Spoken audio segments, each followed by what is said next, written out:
Hello, friends. We are continuing our series on the Bible stories about Joseph. And we've learned so far that Joseph was the favorite son among many different brothers, and they didn't like him for that. They thought he was being given more than they were. So they took him and threw him in a hole and left him to die.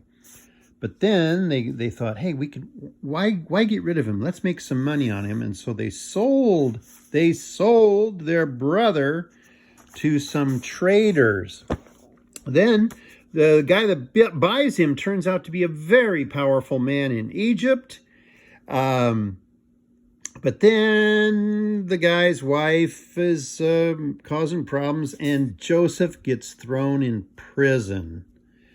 But he gets a reputation for being a great interpreter of dreams. Okay. Now, today, we pick up this story when Pharaoh, who ordinarily we think of as the bad guy, Pharaoh has a dream that is disturbing him. He has dreamed that 7 healthy, meaty cows came out of a river, and then 7 skinny, dying cows came out of the river and ate the 7 healthy ones. Ooh, the near dead ones ate the healthy ones. And part 2 of the dream, he dreamed that there were 7 ears of corn, which were just really good, and you're going to be able to have some corn on the cob or whatever. But then he dreamed that 7 skinny, scrawny ears of corn devoured these good ones. And so Pharaoh was very disturbed. Here's Pharaoh. I mean, it's good to be Pharaoh. He's got people fanning him, when it's hot. Joseph told him what these dreams meant was that there were going to be 7 years of good crops, followed by 7 years of famine. And so the Egyptians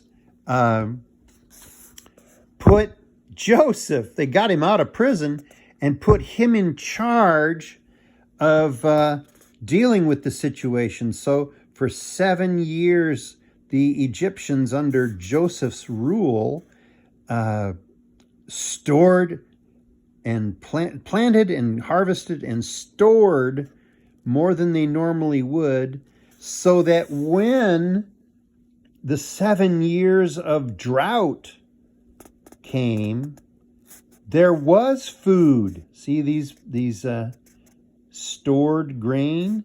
Yeah, so not only the Egyptians were saved, but all the people from other countries who came because they were hungry, to buy food, which then Egypt made a lot of money off of that because they were selling what was really needed. So Joseph right now, boy, he's a big deal in Egypt. Here ends part 3 of the story of Joseph.